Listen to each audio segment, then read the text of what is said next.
तो देखिए फ्रेंड्स, हम प्रीवियस ईयर एग्जाम में जो क्वेश्चन आए हुए हैं वो देख रहे हैं। स्पेशली प्रीपोजिशन से रिलेटेड जो भी क्वेश्चंस आए हुए हैं वो हम देख रहे हैं।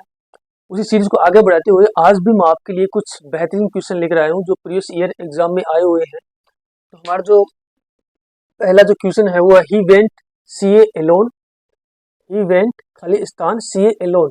इसमें जो पहला ऑप्शन है इन, सेकंड है to, third into and fourth है ऑन। ये एसएससी सीजन 2017 के अंदर ये आया हुआ क्वेश्चन है। तो हमें ये पता लगाना है कि इसमें कौन सी प्रीपोजिशन आएगी। तो देखिए, ही वेंट खाली स्थान सी एलोन। ही वेंट, देखिए वेंट है, ये गो की सेकंड फॉर्म है। गो की सेकंड जो फॉर्म है वो वेंट है। ठीक है, हमें पता है कि जो गो वेंट वेंट होता है, वेंट सेकंड फॉर्म है और गोन है इसकी जो थर्ड फॉर्म है। ही वेंट गोन। तो हमें पता है कि गो के साथ जो प्रीपोजिशन आती है उसके अनुसार इसका अर्थ बनता है। जैसे मैं कहूँ, अगर मैं कहूँ गो इन या वेंट इन, तो इसका अर्थ होगा प्रवेश करना। प्रवेश करना, किसी चीज के अंदर प्रवेश करना। मैं कहूँगा कि go in room, go inside the room. तो गो इन का अर्थ होता है प्रवेश करना। वही गो टू का अर्थ होता है पहुंचना। गो टू या वेंट टू का अर्थ होता है पहुंचना। He went to sea alone. He went to sea alone, वह समुद्र पे अकेला गया। He went to sea alone, वह समुद्र पे अकेला गया। तो ये सही इस पे सूट हो रहा है। हालांकि हम बाकी ऑप्शन और देख लेते हैं।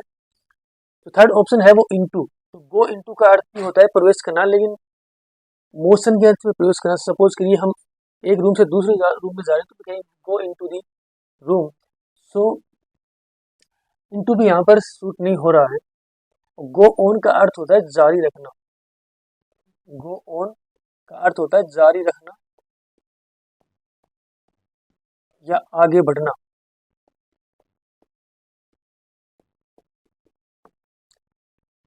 Often our friends or parents say that you should go on or carry forward. So go on, carry forward, both are the same meanings. Go on, जारी रखना, आगे बढ़ना। तो ये भी यहाँ पर सूट नहीं हो रहा है, तो इसका ऑप्शन होगा to. He went to see alone। देखिए, कहीं भी स्थान पर हम जाने के लिए हमेशा बोलते हैं I want to go, I want to go to Jaipur yesterday. मैं कल जयपुर जाना चाहता था।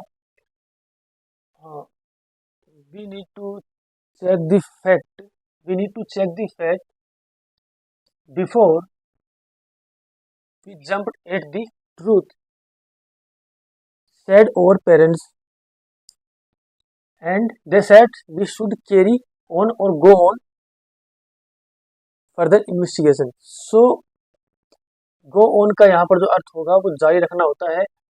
go to या went to का अर्थ होगा पहुंचना या जाना।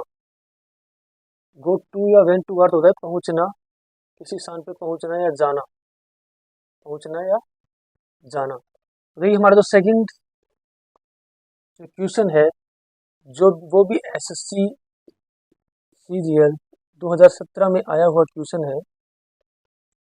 क्वेश्चन है today students should be reconciled the way things are changing. Today students should be reconciled the way things are changing. तो देखिए, रिकंसाइल्ड के बाद हमेशा हमें पता है कि विद प्रीपोजिशन आती है, इसके साथ टू प्रीपोजिशन भी आती है। रिकंसाइल विद का अर्थ होता है कि मैत्री कराना, समझौता करवाना, किसी एनिमी के साथ मैत्री करवाना या समझौता करवाना। या रिकंसाइल्ड विद का अर्थ ये भी होता है कि किसी से परिचित करवाना। तो यहाँ पर परिचित करवाना से अर्थ निकल रहा है student should be reconciled with the way things are changing. Student को जो थिंग्स है, जो आज जो चेंज हो रही है, जो चेंज वातावरण है, उससे हमें परिचित करवाना चाहिए। That today students should be reconciled the way things are changing. तो यहाँ का इसका आंसर विद इसका आंसर होगा।